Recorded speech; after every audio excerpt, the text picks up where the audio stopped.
Nouvelle page de l'information sur la télévision nationale. Bienvenue à toutes et à tous. Tout de suite, le sommaire. Démarrage du séminaire de formation du Conseil international des radios et télévisions d'expression française ce lundi à Cotonou. Il porte sur la production et l'information à l'ère du numérique.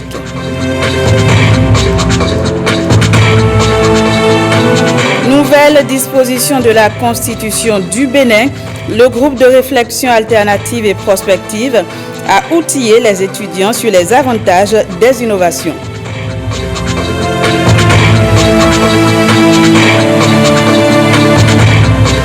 Puis, sensibilisation des populations des départements, des collines et zoos sur les méfaits des feux de brousse et leur impact sur le changement climatique. Vous en saurez davantage dans cette édition. À nouveau, bienvenue. Le 24e séminaire de formation du Conseil international des radios et télévisions d'expression française a démarré à Cotonou ce lundi. La cérémonie d'ouverture a été présidée par le ministre de la Communication. Les assises ont surtout marqué un tournant dans la vie du CIRTEF, entendez Conseil international des radios et télévisions d'expression française. Le Bénin est passé maître dans l'art d'écrire l'histoire des médias francophones. En accueillant pour la 3e fois les radios et télévisions de l'ère CIRTEF, Cotonou s'inscrit dans une tradition d'échange de bonnes pratiques entretenue au moyen du CEFOR. Cette édition 2019 est même celle de tous les enjeux dans un contexte de révolution digitale et d'émergence de nouveaux médias. Les médias audiovisuels publics baignent depuis plus d'une décennie dans un environnement qui a fortement muté du fait d'une nouvelle ère, celle du numérique en l'occurrence. Comment alors rester au sommet de la chaîne informative en n'ayant plus le monopole de la collecte, du traitement et de la diffusion de l'information? Le CIRTEF, avec l'organisation de ce CEFOR, se propose d'apporter des réponses à ces interrogations légitimes du moment. La résilience dans la rupture avec les médias traditionnels devrait s'accompagner de la mue de tout un système de production et de diffusion. 3 jours durant, des ateliers de formation vont y travailler et brosser le contenu des médias d'aujourd'hui et de demain. 3 jours au cours desquels des réunions plus stratégiques vont imaginer le potentiel nouveau visage d'un CIRTEF à bout de souffle. Cette rencontre sera marquée par un atelier stratégique réservé aux directeurs généraux des organismes membres ou à leurs représentants. Des formateurs qualifiés choisis par le CIRTEF partageront leurs expériences avec les techniciens de l'audiovisuel, dont des agents de l'Office de radiodiffusion et télévision du Bénin. C'est vous dire combien ce séminaire représente un enjeu capital pour l'ORTB et pour le Bénin. Grande pourvoyeuse de programmes pour la grille des télé-radios francophones 25 ans durant, l'avenir du CIRTEF devrait tout simplement se jouer au cours de ce séminaire. Pendant ce CEFOR et pendant la conférence générale qui va suivre, la page va être tournée et nous aurons affaire à un nouveau CIRTEF, ou bien ce sera la fin du CIRTEF et le début d'autre chose. J'ai envie de croire à nouveau à un nouveau CIRTEF qui misera sur des échanges créatifs et non plus sur une pseudo-communion autour de projets consensuels, mais souvent sans saveur. J'ai envie de croire à un CIRTEF qui stimulera ses membres au lieu de les conforter dans leur certitude. Et pour conclure, j'ai envie de dire, sinon, à quoi bon ? Conforter les membres du CIRTEF dans leur certitude au détriment du consensus. Un idéal qui augure d'une partie d'échec à l'échelle de la francophonie, dans laquelle chaque joueur propose des coups pour une issue convenable, y compris le gouvernement béninois. Mon pays accorde un intérêt particulier à votre réunion de réflexion sur le futur du CIRTEF qui représente pour le Bénin un précieux outil d'appui technique aux télévisions du Sud à sauvegarder à tout prix. Dans sa vision pour une presse libre et de qualité, le président de la République, M. Patrice Talon, et son gouvernement sont prêts à accompagner tous les efforts du CIRTEF dans sa quête d'un meilleur devenir. La rencontre de Cotonou devra donc être un nouveau départ pour le CIRTEF.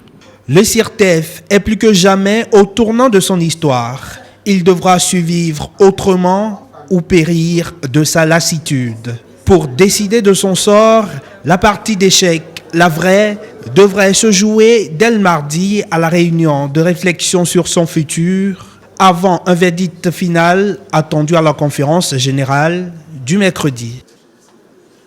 Et parlant toujours du CEFOR 2019, plusieurs conférences et ateliers de formation sont au menu pour répondre aux enjeux du numérique. À la fin de la cérémonie officielle d'ouverture, quelques délégués ont exprimé leurs attentes vis-à-vis de ce séminaire. On les écoute. C'est vrai qu'à l'ère du numérique, il y a peut-être d'autres façons de travailler, de changer les productions. On l'a entendu dans le discours du représentant de l'OIF, et de penser à des productions qui répondent aux attentes des téléspectateurs aujourd'hui, parce que à l'ère du numérique, on voit bien que le paysage audiovisuel sur le continent a changé avec l'arrivée de la TNT, et qu'aujourd'hui, les téléspectateurs sont de plus en plus exigeants. Donc il faut pouvoir leur offrir des contenus qui répondent à leurs attentes. Aujourd'hui, le journaliste, le réalisateur ne doit plus seulement produire pour ses chaînes télé, bien qu'on soit maintenant ou qu'on tende vers le numérique. Il y a quand même Internet qui constitue un concurrent de taille. Et nous sommes obligés de produire aussi pour mettre nos productions, nos émissions sur les réseaux sociaux. Et la formation pour laquelle moi je suis venu me donnera les moyens d'être plus compétitif, donc permettre je suis de Radio Lomé à Radio Lomé au Togo, de pouvoir aussi être compétitif sur la toile. En tant que participante, on espère que nous allons avoir les outils nécessaires pour pouvoir couvrir les informations et pouvoir les diffuser sur les réseaux sociaux. On ne doit plus rester dans les médias classiques. Nous devons tous suivre le mouvement moderne. Donc, ce séminaire va nous permettre d'être formés, de pouvoir diffuser l'information sur les réseaux sociaux, et particulièrement pour nous les participants des chaînes, nous allons être formés sur l'information, la prise de son surtout avec les smartphones, parce que d'habitude on connaît les caméras, on connaît les micros, mais maintenant comment utiliser son smartphone pour pouvoir fournir une information, bien tourner un reportage. L'enjeu auquel sont confrontées toutes les télévisions publiques du monde, qu'elles soient au nord, au sud, à l'est ou à l'ouest, qui est la révolution numérique. Comment aujourd'hui nous situer en tant que télévision publique dans le contexte numérique. Il s'agit aujourd'hui d'aller rechercher des publics que peut-être nous n'avons plus, des publics jeunes qui eux sont connectés à leur smartphone et qui voient de la production ou des contenus qui viennent du monde entier. Comment aujourd'hui les intéresser à notre culture, à nos questions nationales, à nos questions locales et à certaines valeurs humanistes qui peuvent être celles qui sont véhiculées par les services publics. Cette édition se poursuit. Le député Ernest Serge Médéwanou communie avec sa base. À l'occasion d'un meeting qu'il a organisé le week-end dernier à Toviklen, l'élu de la 12e circonscription électorale a fait part aux populations de sa conviction personnelle à travailler aux côtés du président Patrice Talon. Firmin Bassaou et Julie Kael Ayena pour le point.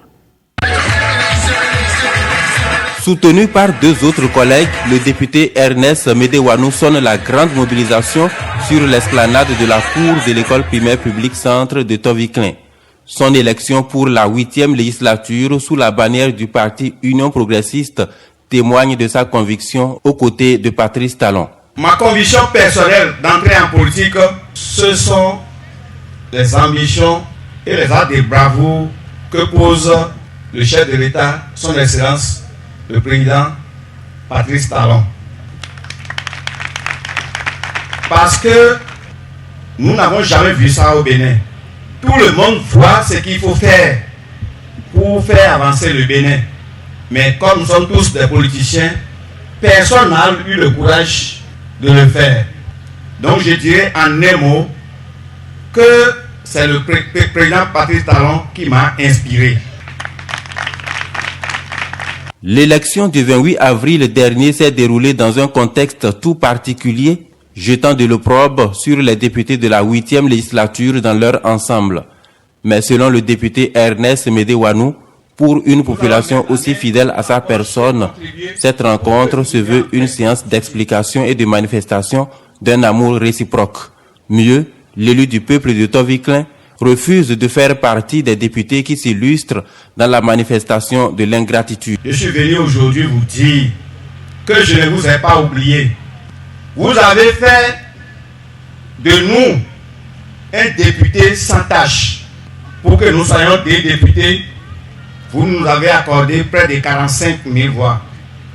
Et le troisième siège occupé par le bloc républicain a fourni 28 000 voix. Je vous remercie. La loi portant modification de la constitution béninoise, celle portant amnistie et les inondations, des sujets qui s'invitent au grand débat. Dans l'union et la cohésion, les populations de Toviklen entendent faire de leur localité une commune prospère. Elles sont convaincues qu'il faut désormais faire la politique autrement. Une politique au service du développement, tel que le veut leur leader charismatique, Ernest Médéwanou. Je l'annonçais en titre, les étudiants de la faculté de droit à l'université d'Abomey-Calavi sont désormais mieux informés sur la question de la révision de la Constitution. Le groupe de réflexion alternative et prospective GRAP, en collaboration avec la chaire, a organisé sur le campus ce samedi une séance de partage et d'explication avec ses étudiants Gilles Dansou et Wenceslas Arouaimo pour le point.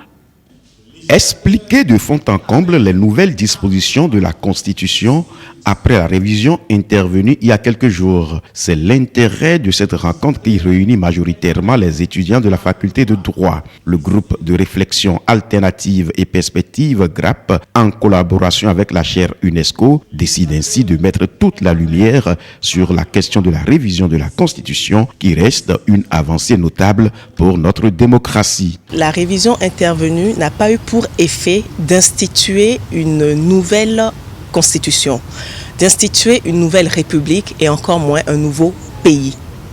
C'est la Constitution de 1990, telle que modifiée par la loi 2019-40 du 7 novembre 2019.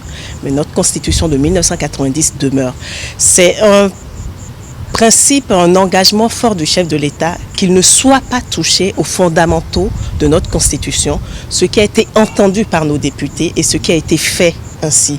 Les fondamentaux de notre Constitution sont demeurés et demeurent et continuent à nous porter.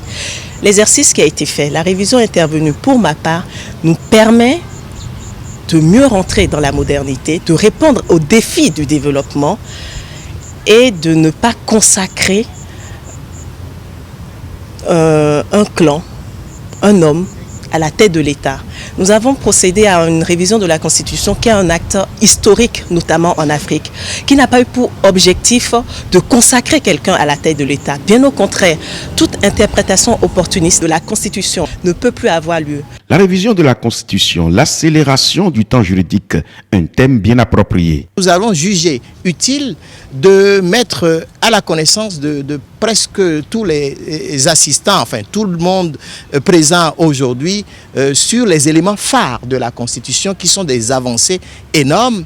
La question de la représentativité des femmes, de la population par les femmes, la question de la chefferie traditionnelle, le duo qui existe entre le président de la République et le vice-président, des questions sur l'interdiction de la peine de mort que vous connaissez très bien. Et donc ce sont des éléments sur lesquels nous avons estimé qu'il faut apporter des réponses aux gens, au lieu que ces personnes, ou du moins des étudiants, ne supputent sur des choses qu'ils ne comprennent pas. Parce que quand on prend par exemple le couplage des élections, l'année électorale, la fixité donc des élections, on se dit qu'il y a une belle avancée, il faut expliquer, il faut faire comprendre à tout le monde ce que cela comporte, sans oublier qu'il y a des intérêts économiques. En tout cas, le Bénin fera beaucoup d'économies par rapport aux élections générales. Une séance assez bénéfique puisque les participants repartent mieux aguerris. Sémé-Podji a été la dernière commune visitée par le préfet de Lomé pour sa tournée statutaire au titre de l'année 2019. Un périple de 2 semaines à travers ce département et portant sur la question de la sécurité. Reportage. Commune de Sémé-Podji, dernière étape de la tournée statutaire du préfet de Lomé au titre de 2019. Un périple de 2 semaines pour évaluer avec les conseils communaux et locaux, mais aussi les populations elles-mêmes, le niveau de satisfaction des services offerts par l'administration publique. Comme cela a été le cas dans le grand nombre des communes du département, le conseil communal est en fin de mandat. Ne regardons pas et ne pensons pas à faire beaucoup de mandats. Faisons le mandat de réussite. Faisons le mandat d'exploit. Faisons le mandat qui est sous-jacent, qui peut donner l'espoir que demain sera meilleur. Le développement des communes de Lomé reste le leitmotiv des conseils communaux et de la conférence administrative départementale mobilisée pour la circonstance. Dans l'ensemble, le bilan de la tournée est satisfaisant. Les populations ont manifesté une certaine satisfaction par rapport à ce que le chef de l'État, le président, son excellence Patrice Talon, fait à leur endroit, et tout son gouvernement d'ailleurs, en matière d'assainissement, en matière de voirie, en matière d'eau potable, en matière d'électricité, en matière de construction de centres de santé, d'écoles et autres. Certains sujets débattus avec les élus et la population ont fait l'objet de traitements particuliers, à l'instar de la question de la sécurité en cette période de fin d'année. Nous avons surtout parlé aux élus locaux parce que ces derniers doivent mieux aider en ces temps-ci la police républicaine pour réussir sa mission de police de proximité. Les éléments de la police républicaine non seulement font des patrouilles diurnes et nocturnes, mais souvent la nuit, les patrouilles sont pédestres. Mais il doit falloir que les chefs de village, les chefs de quartier leur apportent leur soutien pour que les différents nids de malfrats soient dénichés et que ces derniers également soient mis hors d'état de nuire. Le souhait des autorités du département de Lomé, passer les moments de fête de fin d'année dans la sérénité. Faire toucher du doigt aux populations les méfaits des feux de brousse et leur impact direct sur le réchauffement climatique, c'est le but d'une caravane de sensibilisation réalisée conjointement par Alexis Segbemon, opérateur de prise de vue, et les acteurs des eaux et forêts du 4 au 9 novembre 2019. Ronald Robinson et Théodore Gandjeko. Plus de 75 000 feux de forêt au Brésil depuis janvier 2010. Halte aux feux de brousse. C'est le message fort de cet homme engagé pour la sauvegarde de l'environnement. Des communications et des projections documentaires choquent sur les impacts directs et climatiques des feux de végétation sur les forêts sont les armes de Alexis Segbemon. Ce cadreur et réalisateur combat les mentalités favorables aux feux de brousse. Sur le terrain, il est accompagné des acteurs des eaux et forêts et d'un représentant de IITA Bénin, ce centre régional de recherche et de formation engagé dans les moyens naturels de lutte contre les ravageurs. Au niveau des collines, après l'étape de la commune de Wesse-Ouagoudou, Banté accueille la caravane. Ce qui est dramatique, c'est que nous avons hérité d'une pratique ancestrale qu'on appelle pacte de terre. Ça fait qu'on ne dénonce même pas les auteurs de ces feux criminels-là. Les pluies tombent jusqu'à aujourd'hui et les cultures même pourrissent sur les champs. Et tout ça, ça relève de nos vilains comportements. On abat tous azimuts, on brûle tous azimuts. Et c'est ça qu'on veut faire comprendre aux populations locales. Ce qui s'est passé en Amazonie, on n'aimerait pas que ça vienne chez nous. Dans la commune de Savalou, c'est le tour des arrondissements Konkondi, Djaloukou, Logozokhel, Laotan et Monkpa. C'est une attitude que nous menons tous les jours. Mais quand ils ont su qu'il y a la télévision, ils se sont trop intéressés à la chose. En regardant ce film, j'étais vraiment désolée. Nous allons désormais sensibiliser nos parents qui continuent toujours de pratiquer ce fléau. Nous nous donnons le devoir de continuer à sensibiliser les nôtres. À cause du range phonique que nous avons à Dialoko. Et puis les plantations que Pagefcom avait aussi laissées dans la commune, nous avons tout intérêt à mettre le plus grand sérieux et à continuer la sensibilisation sur cette lancée.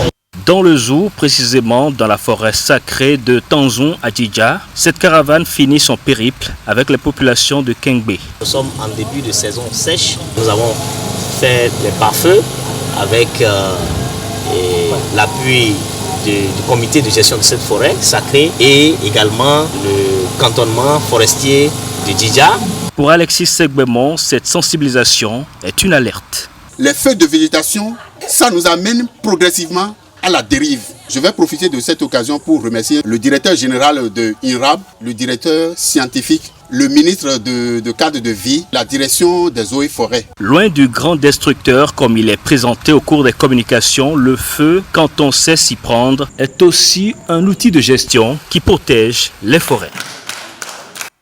Parlons à présent d'un phénomène que beaucoup ignorent, le syndrome d'apnée du sommeil. Il s'agit d'un trouble du sommeil caractérisé par un arrêt du flux respiratoire.